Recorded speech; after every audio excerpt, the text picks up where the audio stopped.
हाय दोस्तों, ये है हमारा बैंकिंग एंड मॉनेटरी पॉलिसी का पार्ट 2। तो चलिए शुरू करते हैं। पिछले वीडियो में हमने बैंक के बारे में थोड़ा बहुत जान लिया था, थोड़ा बहुत क्या बहुत कुछ जान लिया था।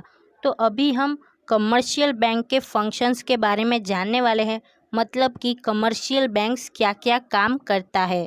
तो सबसे पहला काम है एक्सेप्टिंग डिपॉजिट। एक बैंक बहुत सारे लोगों से मनी एक्सेप्ट करता है, यानी कि बहुत सारे लोग उस बैंक में अपना डिपॉजिट जमा करवाते हैं और बदले में बैंक वाले उन्हें एक सेफ्टी प्रोवाइड करते हैं कि हाँ, हम आपके पैसे सुरक्षित रखेंगे, और बदले में बैंक उन्हें इंटरेस्ट भी देती है। तो देखिए, डिपॉजिट मोस्टली 2 टाइप्स के होते हैं। पहला है करंट अकाउंट डिपॉजिट और दूसरा है saving account deposit. Current account deposit मतलब क्या होता है?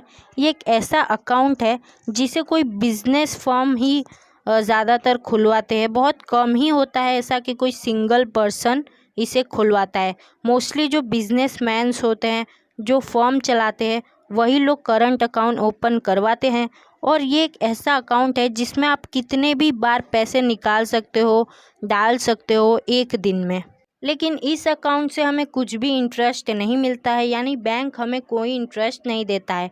इसके बदले हमें बैंक को बहुत सारे चार्जेस पे करने पड़ते हैं। सेकंड है सेविंग अकाउंट डिपॉजिट। इस अकाउंट में पीपल क्या करते हैं? डिपॉजिट डालते हैं कुछ शॉर्ट पीरियड ऑफ टाइम के लिए, और बदले में बैंक वाले क्या देते हैं? उन्हें इंटरेस्ट देते हैं। और जब वो चाहे बाद में पैसे निकाल भी सकते हैं, डेबिट कार्ड से या फिर क्रेडिट कार्ड से। अब इसका फर्स्ट टाइप आता है रिकरिंग डिपॉजिट, मतलब कि ये जो डिपॉजिट है ये भी सेविंग अकाउंट डिपॉजिट का एक टाइप ही है। जो लोग ज़्यादा मनी एक साथ सेव नहीं कर सकते, वो लोग क्या करते हैं? हर महीने छोटा छोटा अमाउंट बैंक में जाके जमा करवाते हैं। इस तरह से वो लोग भरते जाते हैं और बाद में जो मनी एक्यूमुलेट हो जाता है, यानी कि जो मनी उनके बैंक अकाउंट में जमा हो जाता है, और जब वो बहुत सारा हो जाता है तो उस पे उन्हें बहुत सारा इंटरेस्ट बैंक की तरफ से दे दिया जाता है। और इस अकाउंट का ये रूल भी है कि आपको हर महीने कुछ ना कुछ तो जमा करवाना ही है। अगर आप स्किप करते हो तो आपको कुछ पेनल्टी भरनी पड़ेगी। अब सेविंग अकाउंट डिपॉजिट का दूसरा टाइप है फिक्स्ड लॉन्ग टर्म डिपॉजिट। ये कैसे टाइप के डिपॉजिट होते हैं? तो ये जो डिपॉजिट होते हैं ना, इसमें कोई पर्सन क्या करता है? मनी डिपॉजिट करता है बहुत ही लॉन्ग पीरियड ऑफ टाइम के लिए। और क्योंकि ये बहुत सारा पैसा वो लोग जमा करवाते हैं और वो भी बहुत लंबे टाइम के लिए, तो बैंक भी इन्हें बहुत सारा इंटरेस्ट देती है हाई रेट पे, और साथ साथ में उन्हें ओवरड्राफ्ट की फैसिलिटी भी दी जाती है। अब ये तो था फर्स्ट काम जो कमर्शियल बैंक करता है, यानी कि एक्सेप्टिंग डिपॉजिट। अब सेकंड काम क्या करता है कमर्शियल बैंक? वो है providing credit facilities. When an individual or businessman requires money for personal or investment purpose, they borrow from bank and bank provide credit by charging a rate of interest। यानी कि जब भी किसी person को या किसी बिजनेसमैन को पैसों की ज़रूरत है, या तो उनके पर्सनल खर्चे के लिए या फिर अगर वो कहीं इन्वेस्ट करना चाहते हैं उसके लिए उन्हें पैसे चाहिए, तो वो बैंक से बोरो कर सकते हैं। बदले में उन्हें बैंक को हर महीने इंटरेस्ट देना पड़ेगा। थर्ड जो काम होता है कमर्शियल बैंक का, वो है पेमेंट एंड विड्रॉवल फैसिलिटीज़। यानी कि बैंक आपको ऐसी सुविधा प्रोवाइड करती है जिसमें आप इजीली पेमेंट भी कर सकते हो, और चाहो तो पैसे को इजीली निकाल भी सकते हो, चेक के फॉर्म में, स्लिप के फॉर्म में, ड्राफ्ट के फॉर्म में, पे ऑर्डर के फॉर्म में, एटीएम से, क्रेडिट कार्ड से, डेबिट कार्ड से, इंटरनेट बैंकिंग से ईजीली आप पैसे निकाल भी सकते हो, एज वेल एज किसी को पे भी कर सकते हो। ये बहुत बड़ा बेनिफिट है जो बैंक हमें देता है। फोर्थ है क्रेडिट क्रिएशन। तो बैंक क्या करता है? क्रेडिट क्रिएशन करता है ताकि मनी का जो सप्लाई है वो होता ही रहे और मनी की डिमांड कभी कम ना हो, मनी की डिमांड लोगों की फुलफिल होती रहे। पर क्रेडिट क्रिएशन मतलब होता क्या है? तो जब बैंक मनी क्रिएट करती है अपने एग्जिस्टिंग मनी से, उसी को कहते हैं क्रेडिट क्रिएशन। मतलब समझ लो बैंक के पास 5,000 रुपया एज अ डिपॉजिट है, तो वो उसी पैसों से अगर एक्स्ट्रा पैसे जनरेट कर लेती है, उसी को कहते हैं क्रेडिट क्रिएशन। देखो, इसे और डिटेल में समझते हैं। तो जब एक बैंक किसी को लोन के लिए पैसे देता है ना, तो वो पर्सन को उस बैंक में अकाउंट खुलवाना पड़ता है, ताकि बाद में वो जब पैसे को चुकाए तो वो उसी अकाउंट के हेल्प से चुका दे। और जब वो पर्सन पैसे जमा करा देगा तो बैंक क्या करेगी, उसके पैसों से भी अलग टाइप का मनी जनरेट करेगी, मतलब कि और मनी जनरेट करेगी और क्रेडिट क्रिएशन करेगी। इसे और अच्छे से समझा जाए तो ये क्या होता है, देखिए बैंक के पास कोई आता है और डिपॉजिट करवाता है, ठीक है। समझ लीजिए कोई आया और उसने 1,000 रुपया एज अ डिपॉजिट बैंक में जमा करवा दिया, तो बैंक उस मनी का थोड़ा सा हिस्सा एज अ रिजर्व जमा कर देगी, यानी कि उन्होंने 200 रुपया एज अ रिजर्व रख दिया। तो यहाँ पर क्रेडिट क्रिएशन का फॉर्मूला है primary deposit into 1 cash reserve ratio. तो प्राइमरी डिपॉजिट की जगह 1000 रख दीजिए इंटू 1/200, आंसर आएगा 800, यानी कि बैंक 800 रुपये किसी और को दे सकती है एज अ लोन, यानी कि 800 रुपया का बैंक ने क्या किया, क्रेडिट क्रिएशन किया।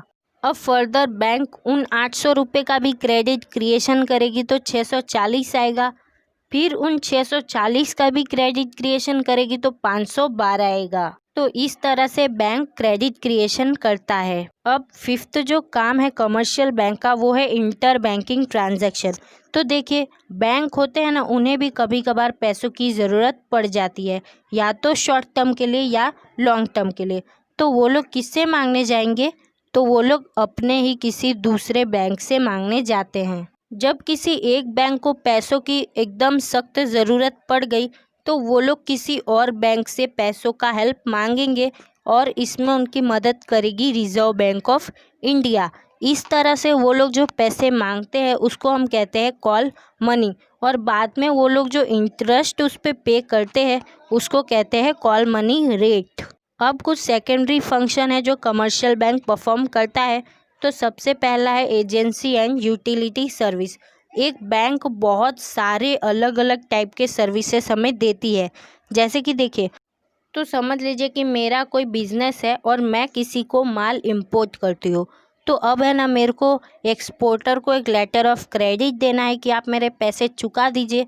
तो बैंक वो लेटर भेजता है एज अ मीडिएटिंग एजेंट बन के। और भी बैंक बहुत सारे काम करती है, जैसे कि अंडर राइटिंग सर्विसेज देती है, यानी कि दलाल वाले काम करती है। देन बैंक उनके कस्टमर को टैक्स चालान पे करने में भी हेल्प करती है। इसके अलावा बैंक हमें शेयर मार्केटिंग करने के लिए डीमेट अकाउंट की सुविधा देती है। बैंक ही वो जगह है जहाँ पे हम सेफली अपने ज्वेलरी, डॉक्यूमेंट सब रख सकते हैं।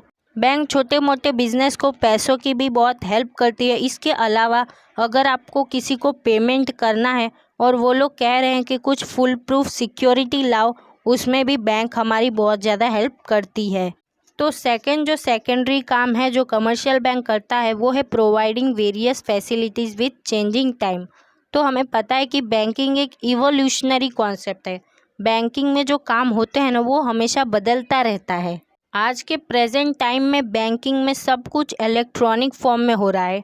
अगर आपको अपने पैसे कहीं भेजने हैं तो आप NEFT या RTGS की फैसिलिटी से बहुत आसानी से पैसे भेज सकते हो, और ये सब कोर बैंकिंग की वजह से ही पॉसिबल हो पाया है। इसके अलावा घर बैठे बैठे ही हमने जहाँ जहाँ पेमेंट की उसका सारा बिल विल सब कुछ हमारे फ़ोन में आ जाता है।